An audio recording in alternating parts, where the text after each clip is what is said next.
Fire Emblem is a series that's come to largely be defined by the massive role that RNG and random events play throughout each and every moment of gameplay. From determining how each unit grows, to your ability to land hits or crits on enemies in the heat of battle, the role that random chance plays in Fire Emblem can be a huge part of what makes every playthrough feel so unique.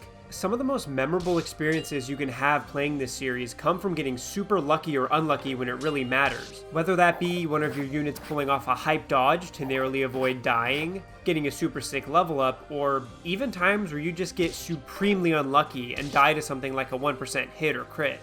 But what would happen if you suddenly lost the ability to ever get lucky? What if you were to always get the absolute worst luck possible? Last year I tried to beat Sacred Stones with 0 bases and growths, and in the process created a custom patch that basically rigged the game to always give me the best luck possible, so I didn't have to spend an insane amount of time resetting until I got the right RNG. And ever since then, I've always wondered if beating the game was possible under the opposite conditions, where I rigged the game against myself instead. At every turn, the odds would be stacked against us, as it was the enemies that were now the ones benefiting from perfect luck. Enemies that had even a 1% hit or crit would be guaranteed to succeed, whereas we'd need to pull perfect hit rates to ever land anything. Enemies would always have the highest possible stats when rolling their hard mode bonuses, while we'd be stuck with 0% growths. Enemies would always trigger proc skills, while we'd never be able to. Even though FE8 is one of the easiest games in the series, it still came at a time before all the more modern hit and damage boosting options like foraging, pair up, and the skill system became a mainstay in the series. This definitely isn't Fates, that's for sure. Regardless, as someone who's put way too much time into this game, I felt it was my duty to sincerely try to answer the question, is it possible to beat Fire Emblem the Sacred Stones while always getting the absolute worst luck possible? And in this video, that's exactly what we're gonna find out. But before we could get started, first we actually had to find a way to make it so that we always got the worst luck possible. After scouring the internet and various modding forums looking for such a patch, it didn't really seem like anyone had been crazy enough to make one yet, so I just have to do it myself. With the modding tools that I'd already learned to use previously to create the perfect luck patch, I was eventually able to create what I'll be calling the worst luck patch. The parts of the game that this patch rigs against the player can be divided into 2 distinct categories, those that occur during combat and those that occur outside of combat. Those that occur during combat primarily consist of whether or not you land your attack on the enemy, which depends on your net hit rate, upon landing an attack, whether or not that attack will crit the enemy, which depends on your net crit rate, and finally, whether or not you trigger a proc skill, which depends on the level of the attacker.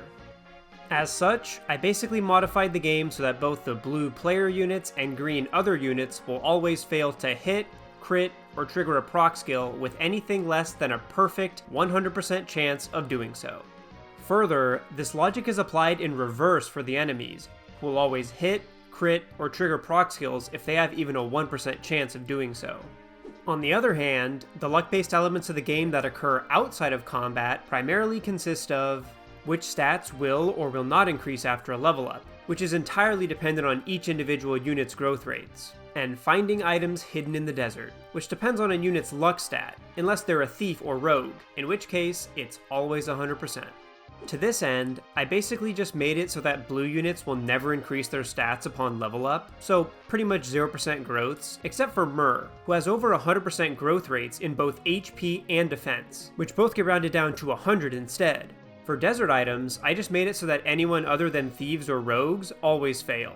And with that, we were finally ready to get going.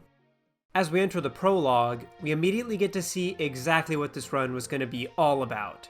Doing literally everything in our power to maximize our hit rates and minimize the damage we take. We'd basically have to guarantee a 100% hit rate on any enemy we wanted to kill, so managing the weapon triangle and using more accurate and often weaker weapons would be crucial.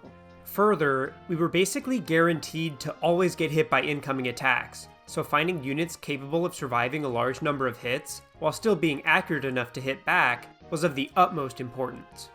Factoring in 0% growths, Seth stood well above the rest in this regard. At base, he has solid skill and luck, the 2 hit boosting stats, access to both lances and swords, and pretty decent bulk. However, his support bonuses weren't ideal, which could still end up causing some problems for us down the line. For those unaware, in the GBA games, if certain units spend enough turns next to each other, they'll unlock a support conversation, increasing their support level and granting each other bonuses in combat whenever they fight within 3 spaces of each other. Different units will give each other different support bonuses, the most important for our needs being attack, defense, and hit. These bonuses are also in limited supply, since each support pair is limited to unlocking a max of 3 support levels with each other, and each unit is limited to 5 support levels in total. So, where does that leave us with Seth? Well, Seth gives attack and defense bonuses, which is pretty good, but he notably does not give hit, which on its own isn't necessarily a death sentence, but it does mean he'll be missing out on an entire 13 bonus hit he would have been able to capitalize on if he gave better support bonuses. Regardless, he still has access to some of the earliest support partners in the game, and after maxing out those supports, can still ultimately end up with an amazing plus 5 attack and defense, and a somewhat less amazing plus 12 hit. But you know what? We'll take it. As such, what is usually one of the most simple and easy maps in the entire series ended up actually taking some effort since I needed to wait the 20-ish turns to immediately unlock the Seth Erica C support before going any further. Since each pair is only able to unlock 1 support level each chapter, building up a full support level every map was going to be extremely crucial when it came to landing attacks on some of the dodgier early game enemies. For Seth in particular, if we could get the Erica C support unlocked in the prologue, we should theoretically be able to max out all 5 of his support levels as early as the very first turn of Chapter 2. To this end, all we had to do was unequip Seth so that he wouldn't kill the first fighter, and then position him so that he'd only face a single attack every turn, using vulneraries as necessary until we'd waited the full 20 turns and unlocked that coveted C support.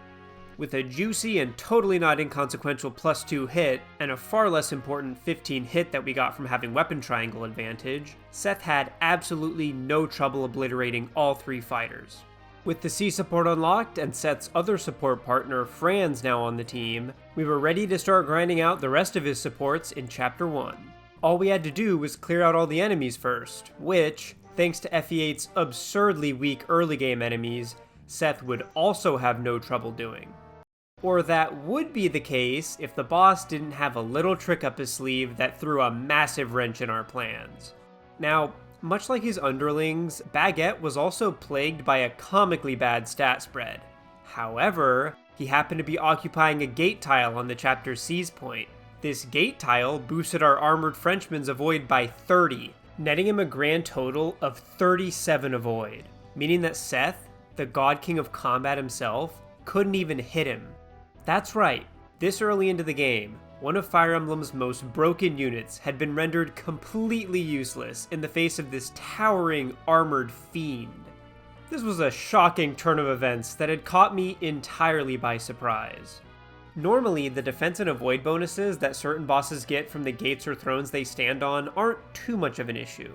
I mean, sure, they can make fighting them pretty tedious at times, but under normal circumstances, you can kind of just take all the time you need chipping away at the occasional dodgy boss, so the terrain bonuses they receive are ultimately inconsequential. And yet, it was an instant softlock for us. So there you have it. If you always get the worst luck possible, FE8 is unbeatable. So that's it. Question answered, run over.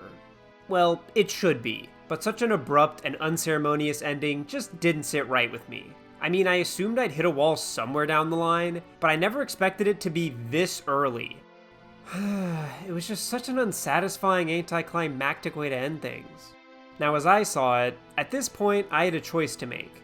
Do I just end the run here and call it good? Or do I try to find some way to relax the rule set a bit, while still preserving the general theme of the run, and leaving our main, overarching question intact?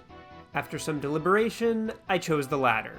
My decision ultimately came down to whether or not I'd actually be able to find a way to amend the rule set without losing the spirit of the run, which I'm, I guess, happy, and certainly not deeply regretful to say I was. The more relaxed rule set that I eventually came up with primarily differed from the original in that it narrowed down the set of random elements in the game that I'd always have the worst luck with by removing those associated with out-of-combat RNG-based events. The main effect this change introduced was to give my units growths again, which would allow them to further increase their hit rates by leveling skill and luck.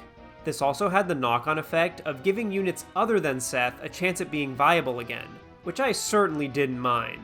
And for what it's worth, I did still use fixed growths to avoid completely overcorrecting in the opposite direction and letting me rig perfect level ups on everyone.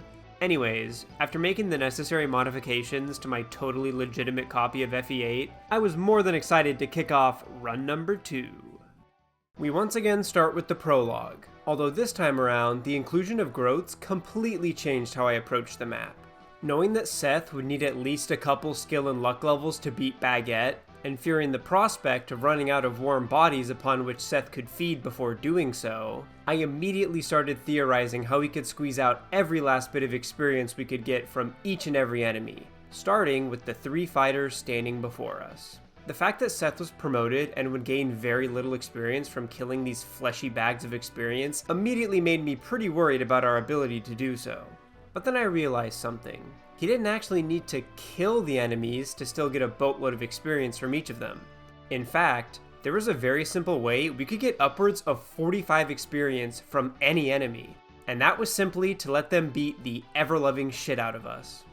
You see, even though Seth is promoted, he's still guaranteed to get a minimum of 1 experience every time he engages in combat, whether or not he actually hurts the enemy.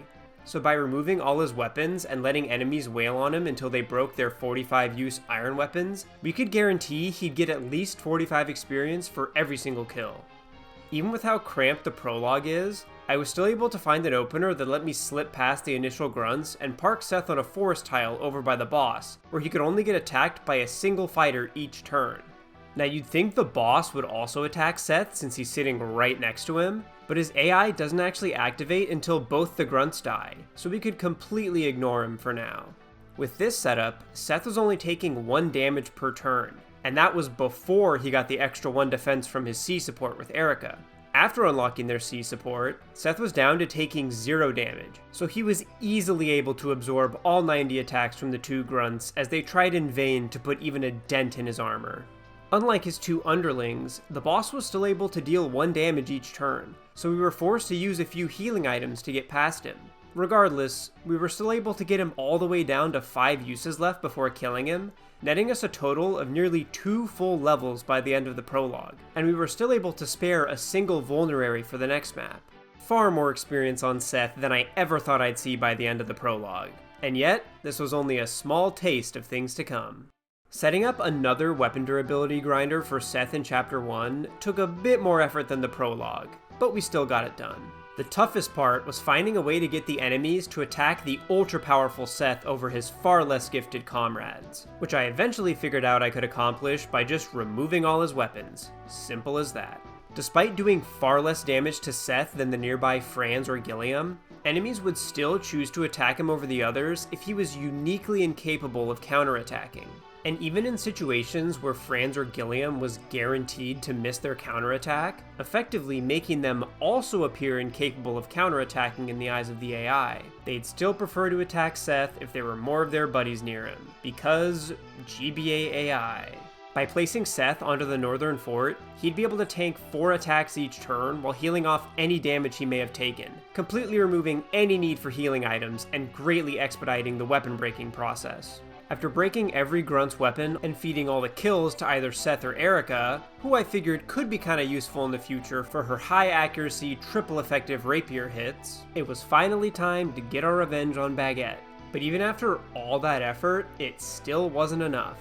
Just as I began losing hope of ever getting past Chapter 1, I remembered I could get another 5 points of hit by grinding up to S-rank lances, which I could do very easily by just attacking the boss over and over.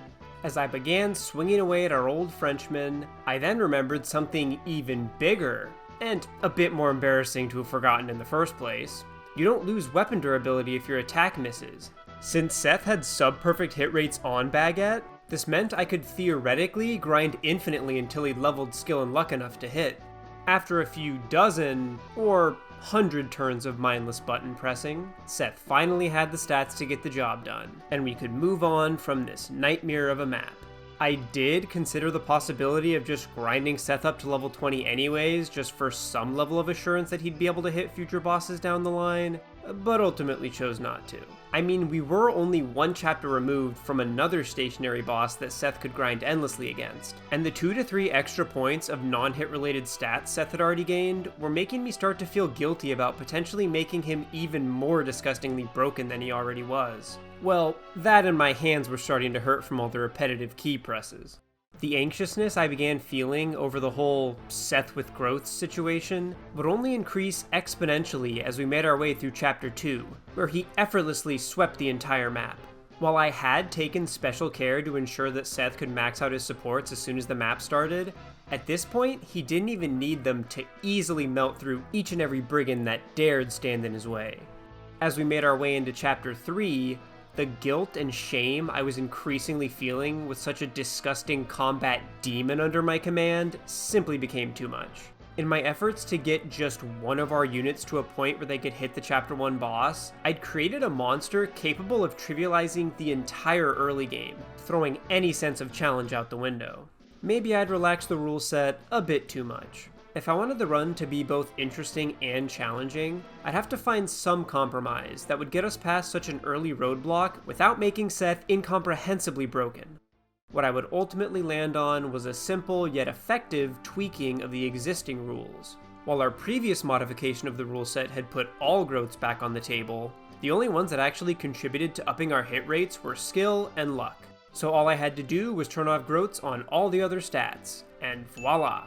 No more broken Seth. Now I know deciding to only allow skill and luck growths, and making them fixed growths at that, is about as contrived of a rule set as you can get, but I think it still serves its purpose quite well. Without making any statistical powerhouses, we now had a way to boost our hit rates in a reasonable yet limited capacity, while maintaining a level of difficulty that rewards both short and long-term strategic planning. Notably, we still had a reason to invest in units other than Seth beyond being just simple support or rescue bots. So once again, we were back to the prologue.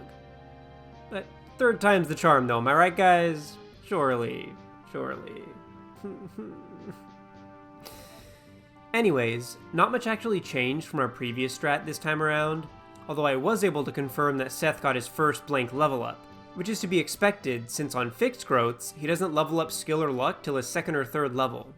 My experience with Chapter 1, on the other hand, was a completely different story. Now that I knew we could just endlessly grind on Baguette at the end, I didn't have to worry about going through the long and arduous process of breaking all the generics weapons, and could just cut them all down with Seth. Don't ask me why I didn't realize I could also do this for the prologue. I don't even know the answer, to be honest. But that's fine, at least we know now for any future degenerate grinds, which I'm sure there won't be any, but just in case. Upon reaching Baguette, again, it was time for the real grind to get started. Since I knew Seth was going to be seeing a lot of action in the maps to come, and that any levels he got now would effectively only serve to up his hit rates, I decided to grind him all the way up to level 20, right here, right now. And so, I began settling into the rhythm of attacking the boss with Seth, pressing end turn, and holding the speed up button whenever I could. At the pace of gaining only a single point of experience each turn, it was going to take quite some time to get Seth from level 3 all the way to level 20. Upwards of 1,600 turns in total if I'm doing my math right. It was a mind-numbingly repetitive experience that I wouldn't wish on anyone, no doubt about it. But I'd seen worse. At the time, I was coming off the back of a challenge run that had an even lengthier, mind-numbingly tedious section, so I'd already grown pretty desensitized to it by now. Though for what it's worth, the payoff on that run was significantly more gratifying and cooler, and I really look forward to getting to show it off sometime in the near future. Just as my mind had started getting accustomed to telling time by the number of experience points Seth had gained, instead of using a clock like some chump, Seth decided to ruin all the fun and reach his max level. Unfortunate. Guess I'll just go back to being a chump for the sake of continuing the run. Chapter 2 actually went somewhat smoother this time around, despite no longer having a Seth with full growths. As I mentioned previously, Seth was already easily capable of curb stomping the map's pathetic axe-wielding brigands, so what really made the difference was knowing that beforehand, and adopting a more aggressive approach early on that would make it easier to handle the reinforcements, sparse as they may be. As we neared the end of the map, I decided it was time to once again grind out a few more supports before going to the next chapter. All I had to do was trap the solo archer and I'd be free to end turn spam to my heart's content in no time. Unless, of course, Molder gets crit by a fucking archer. To my dismay, this archer, this random schmuck, was able to pull a 1% crit on Molder thanks to his god-awful singular point of luck, meaning he was able to obliterate the hapless priest in a single blow.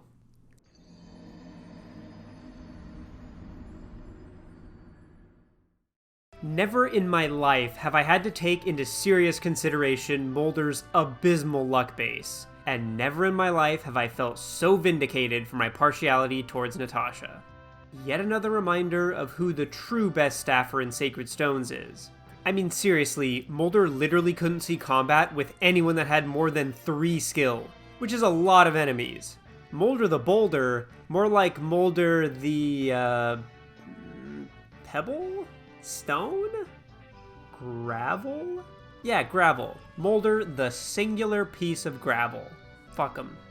Anyways, after running it back without letting Molder get within spitting distance of any enemies, we were back to Chapter 3. This time around, though, there wouldn't be any run-ending, Seth-related existential crises to speak of. Probably. I was honestly really excited to get back here, partly because I was finally moving on to a map that hadn't traumatized me at all over the past few days, and partly because Naomi would be joining the team. Now, admittedly, I haven't used Naomi all that much in recent years, mostly because the constraints imposed by challenge runs often made her far too difficult to train. Or, if we're being completely real, just too tedious for my lazy ass.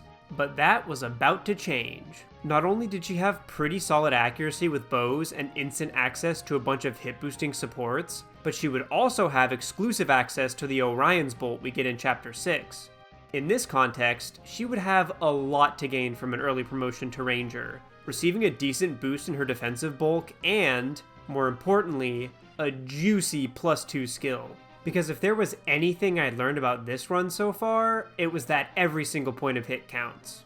As such, I tried to train her up as best I could as I made my way through the Bandit Fortress.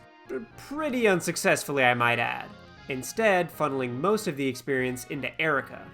There was a bit of a scare when I almost unknowingly sent Garcia in to bait a merc that would be able to crit him, marking another unit whose abysmal luck stat I'd never had to consider before. But it turns out he was still bulky enough to just eat the crit to the face and walk it off, so I guess he gets a pass this time.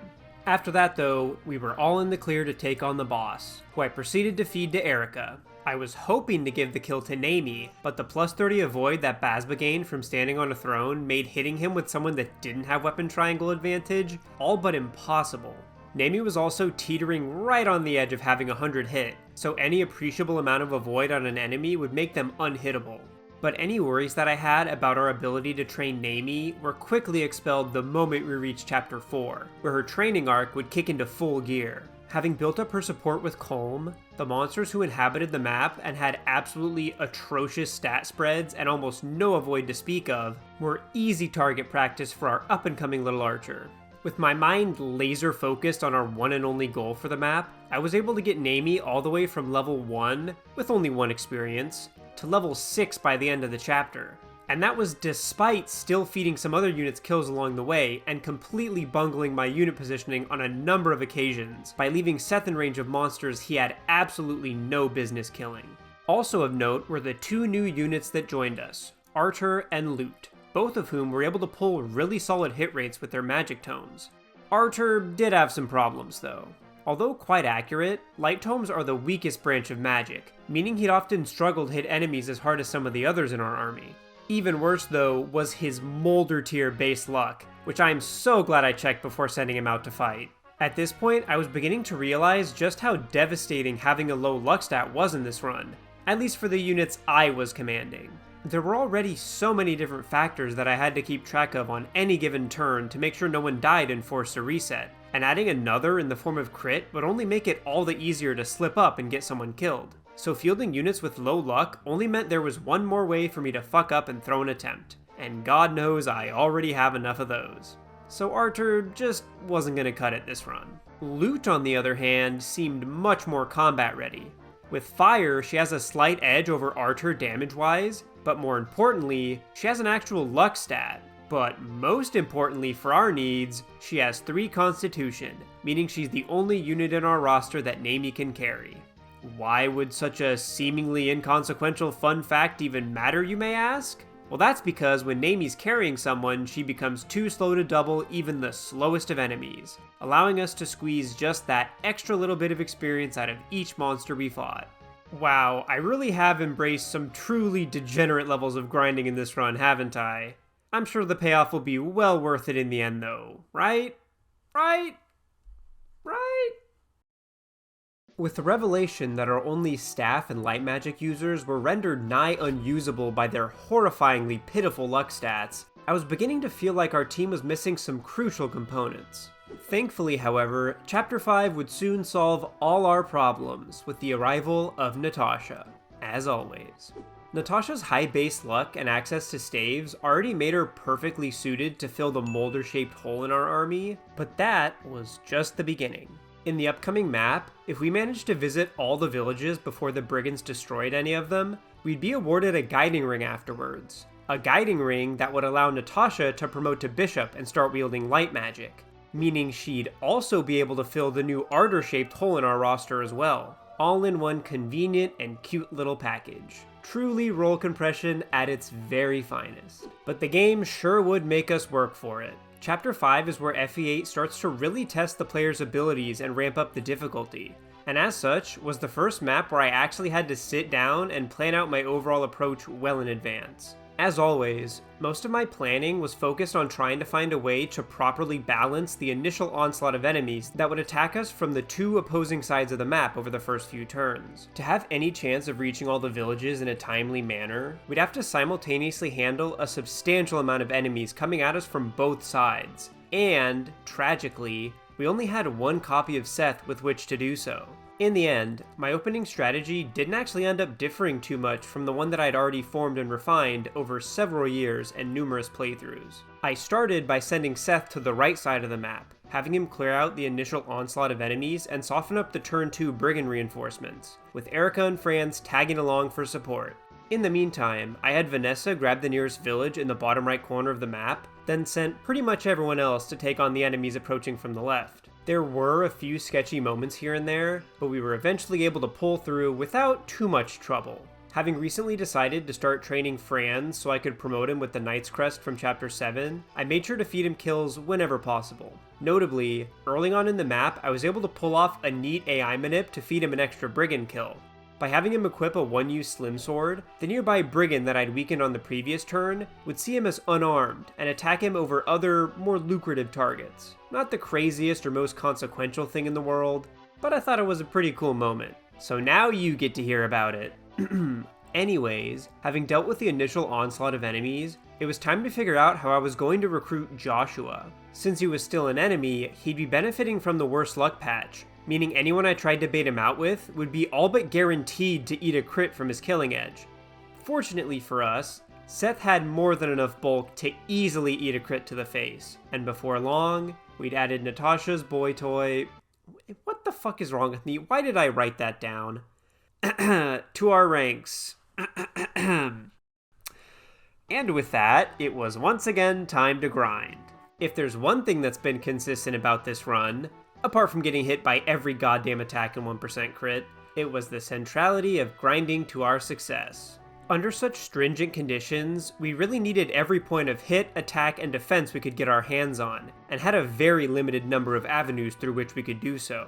Throwing a few dozen end turns at the end of each map to expedite the support building process was an absolute necessity, as was training up Natasha, of course, but, you know, that should go without saying.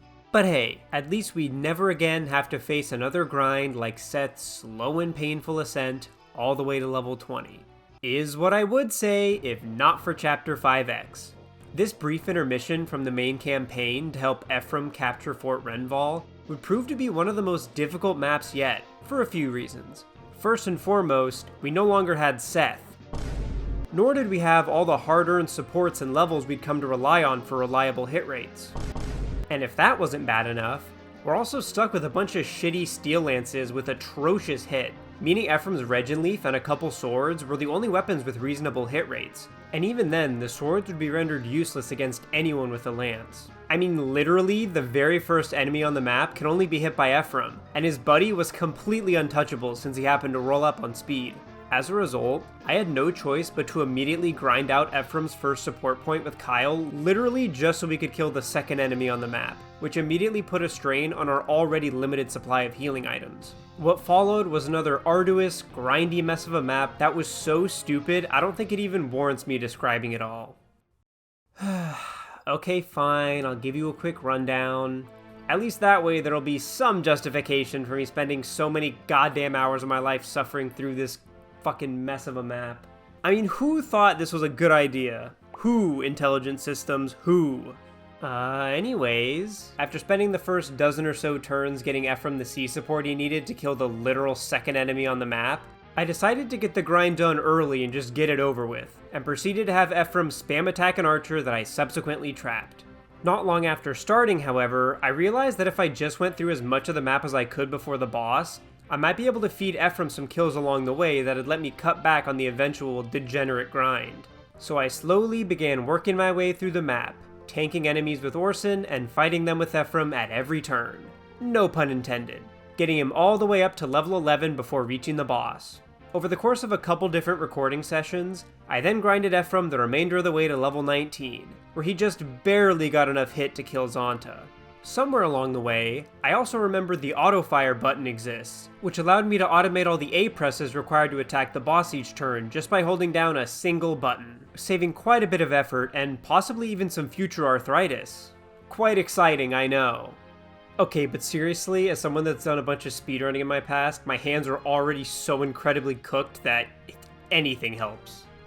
While the fate of my hands may have already been decided, so had it for Zonta, whom our level 19 Ephraim was able to make short work of over a couple rounds of combat, at which point I was more than ready to return to the warm embrace of the God King Seth himself. And boy, did Seth abso-fucking-lutely deliver, now benefiting from an extra 5 attack, 5 defense, and 12 hit from his maxed out supports, and another 2 defense from the Draco shield we'd nabbed from one of the houses in the last map. Seth was stronger than ever before, and made short work of the fog-ridden battlefield of Chapter 6. I might have even gone so far as to say he seemed invincible, were it not for the halberd-wielding fighter that almost gave me a goddamn heart attack when he nearly OHKO'd Seth in the middle of what had, up until that point, been a glorious enemy phase. Thankfully, all the defense stacking still let Seth shrug it off, and, after a quick heal from our newly promoted Bishop Natasha, completely shred through the boss and end the map after it had barely even started. While I'd initially anticipated running into some trouble getting through the map in time to save the villagers and grab the Orion's Bolt that Nami so strongly coveted, I was shocked to see just how easily Seth was able to trivialize any sense of difficulty or urgency. Now just imagine what this map would have ended up looking like if I'd left all of his growths untouched. In contrast to Chapter 6, I was fairly certain Chapter 7 would be a cakewalk, and I was not wrong. With no time pressure and no real side objective save for Colm nabbing the energy ring off a mage that had been kind enough to hold it for us, there was very little that could go wrong here. For what it's worth though, it did provide me with a great opportunity to let Nami pop off for a bit, now sporting slightly higher stats and a horse with which she could ride up and completely obliterate unsuspecting enemies from afar. I was also able to get Franz up to level 10, so he'd be able to use the Night Crest dropped by the boss, and promote just in time for the final map before the route split, Chapter 8. As a sort of final test for the early game, Chapter 8 really kicks things up a notch, especially in this run. As I began thinking about how I was going to approach the map, my main concern was actually how I was going to save Ephraim, as odd as that may sound if you've played the game before. In the story, and the gameplay too to some extent, it's Ephraim who's the one to come in to save Erica after she's lured in and trapped. But this time around, those roles would be reversed. Still recovering from the grueling assault they'd previously launched on the castle, Ephraim's squad was in dire need of healing. And what's worse, they'd eventually have to deal with the only time pressure in the map, a set of cavalier reinforcements that arrive a few turns after them. The enemies they faced in front of them were no joke either. Many sported avoid rates in the 10s and 20s, while we were still stuck with a bunch of steel lances with god-awful hit. Needless to say, we were going to have to send in the cavalry to save them. And by that, I mostly just mean Seth. The strategy I typically adopt for this map aims to immediately confront the enemies on both sides simultaneously, having both groups later reunite before the throne room. But Ephraim needed all the help he could get, so to that end, I sent literally everyone his way. Though, to be fair, when I say everyone, it's really just our 3 to 4 main combat units with their support buddies tagging along to give them their much needed boosts. With Seth in the lead, we quickly reunited with Ephraim, then started slowly and methodically working our way towards the throne. Before long, all that stood between us and the route split was the map's boss, and my arch-nemesis, General Torado. And boy, did he pack a lot of avoid. In fact, after Zonta, who'd previously occupied that very same throne back in Chapter 5X, Torado had the second most avoid out of all the enemies we'd faced so far. But Seth had racked up a tremendous amount of hit at this point, making him easily capable of striking Torado with his Silver Lance. So Torado's avoid wasn't going to be a problem. What would be a problem though, was his ability to proc Great Shield, which had a level % chance of completely negating the damage of an incoming attack. And, since the absolute lowest level a unit can have is 1, he'll always have at least a 1% chance to proc it, which in this run means he will literally always proc it. Naively, I thought I could come up with a way to get through it. Maybe if I use Ephraim's triple effective Regan Leaf, then I'll be able to break through, I thought. No. Well, maybe if I break Torado's weapon so he technically can't counterattack, that might stop him from proccing it? Also no. At this point, it was starting to look like we'd hit another run-ending barrier, and at the hands of a single armored boss, once again. Now, full transparency, I was pretty sure this was going to happen. I mean, I'm literally the one who wrote the code for the mod. I spent several hours making sure it all worked. But at the time, I wasn't entirely sure we'd even be able to get this far. And I did hold some hope that disarming him would somehow change things, since I hadn't actually thought to test that specific interaction when making the mod. But alas, it just wasn't meant to be. But that by no means meant it was time to give up on the run just yet. Now before you say, Osfae, are you really gonna change the rules again just to make the game beatable? No, not this time. Trust me, I already felt bad enough about initially relaxing the rule set at all in the first place, and I think going any further would really start to jeopardize the integrity of the run, and kind of the whole purpose of doing it in the first place. But that doesn't mean I didn't still have one last trick up my sleeve that I thought might just get us through.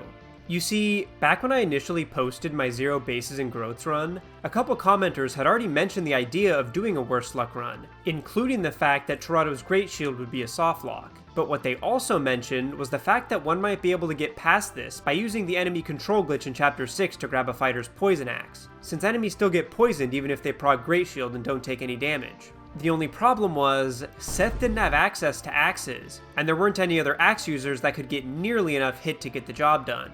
But that was under the assumption that we were using the strictest possible interpretation of worst luck, where units couldn't increase their hit by leveling skill or luck. So maybe, just maybe, there was someone who could pull enough hit with our current, more relaxed interpretation. Our first potential candidate was Garcia, but even with full supports and the Chapter 5 secret book, he couldn't do it. His son Ross would also fall short, despite getting to level up fully 28 times before hitting the fighter or pirate level cap. After a long night spent racking my brain to see if there was anything else I could be missing, I eventually gave up and went to bed feeling pretty defeated. But that defeatist attitude wouldn't last long. The next morning, in the shower of all places, because I guess at this point my brain is just completely broken from this shit, I had a revelation. Those two weren't our only potential axe fighters. By promoting one of our cavaliers into Great Knight, they'd get full control over the weapon triangle, axes included. And what's even better, they'd be able to accrue more level ups than our other axe fighters thanks to their unique ability to promote after initially leveling all the way to 20. And who better to take on this role than everyone's favorite cavalier, that joins in Chapter 1, Franz. With the newfound determination, I quickly got to work turning this long shot of a dream into a reality. Since I definitely didn't want to replay the entire game again, I chose to simply pick things up from my Chapter 6 save file, since that was the earliest and only chance we'd get to acquire a poison weapon. By having Natasha trigger the enemy control glitch using a torch staff, I was able to trade a fighter's poison axe over to another fighter that usually drops a halberd, nabbed it off his dead body, then got to work hyper-training our suave little cavalier. In an effort to cut down on future grinding, I deliberately fed pretty much every drop of experience I could to Franz over the next 2 maps, and by the time he took down the Chapter 7 boss and swiped his Knight Crest, he was all ready to promote. With Great Knight Franz now under our command, I continued to feed every enemy I could to him as we made our way back through Chapter 8, getting him all the way up to level 5.5 by the time we were finished running Torado out of Javelin uses, and could officially start our next degenerate grind. Thankfully, Franz was already quite skilled, and only needed to reach level 9 before he had enough hit to get the job done. And then, it was finally time. Time to christen our shiny new Poison Axe on Torado's big stupid face and get some much needed revenge. Everything that led us here, all the time spent grinding, repeatedly beating the same maps over and over each time I came up with a new and better rule set, and theory crafting all those boss kills, it was all about to pay off. Filled with nervous excitement, I had Franz initiate combat with Torado, and watched with bated breath as I waited for him to land his attack. Then started grinning from ear to ear as I watched the poison slip right on past the Great Shield directly into Torado.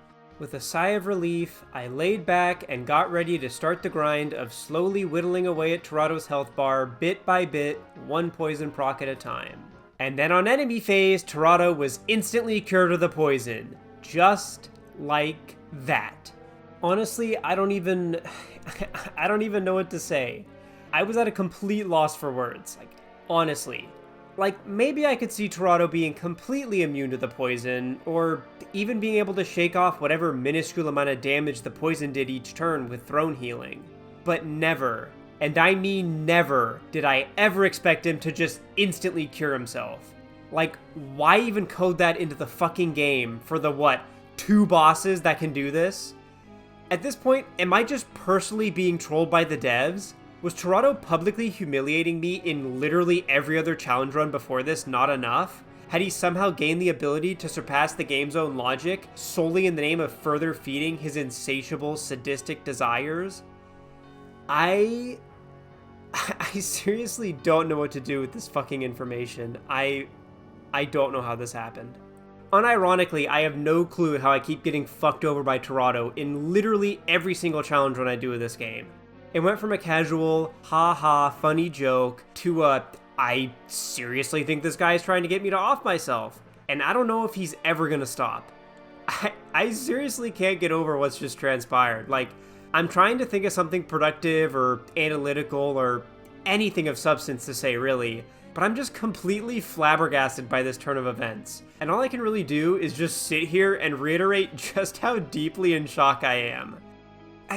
Just when I feel like I'm finally beginning to really figure this game out, I get fucking bitch slapped by some hideously obscure mechanic that I've never encountered before. I'd say my next challenge run is just gonna be can you beat FE8 but every enemy is Torado? Or, something, just so I have an excuse to beat his ass a couple hundred times. But I'm sure he'd find some way to fuck it up. I can't be bothered with this anymore. I don't know. Well, despite all this transpired, and however tilted I may be at the moment, let's try to end things off on a good note and take a quick, if painful, look back at the entire challenge as a whole. First, let's look at our initial run, the one with the strictest interpretation of what worst luck means, where we encounter it at literally every turn. Going into the run, I was fairly certain we'd hit a roadblock somewhere, but I never would have expected it to come as early as Chapter 1, and on a horrendously slow Armor Knight boss of all people. More than anything else, I think it served as a great reminder of just how limited your options often are in the early games of Fire Emblem, and how busted avoid bonuses from terrain can be. Then, there was run number 2, where the rule set was relaxed to mostly focus on the effects that only getting the worst luck during battle would have, most notably giving our units fixed growths rather than 0%. But all that really proved was just how fucking absurd Seth is. Run number 3 is where things really started to get interesting in my opinion, when we tightened the rule set back up a bit to allow fixed growths for skill and luck since they primarily boost hit, and nothing more. This run ended up being a lot more promising and felt much closer to the type of challenge I was looking for. As we made our way through the early game, it quickly became apparent just how crucial the weapon triangle and hit boosting supports were for securing the hit thresholds we needed to guarantee our attacks would land, as well as how useful defense boosting supports and Natasha, and no other healers, were when dealing with enemies that would always land their attacks. By leveraging all these different mechanics, and adorable healers, we were able to make it all the way to the end of Chapter 8, just shy of the route split, before we once again hit a wall at Torado. And as it turns out, it wouldn't end up being hit rates that would do us in and really make the game unbeatable, nor was it even Great Shield, as you may be inclined to believe. No, what really made this run impossible, what really made it unbeatable, was a single, vindictive asshole hiding behind a big suit of armor, sitting his obnoxious ass on a throne we all know he doesn't deserve. Until next time, Torado. Until next time. Anyways, if you want to see me almost certainly get publicly humiliated by Torado in future FE8 challenge runs, be sure to subscribe so you don't miss it, because there will certainly be more. And you know what? While you're at it, leave a like too. If you want to see me try this challenge for another one of the FEs, preferably ones without Great Shield or Great Shield adjacent skills, I'd love to hear any and all suggestions in the comments. Have a great rest of your day, and I'll see you next time. Peace.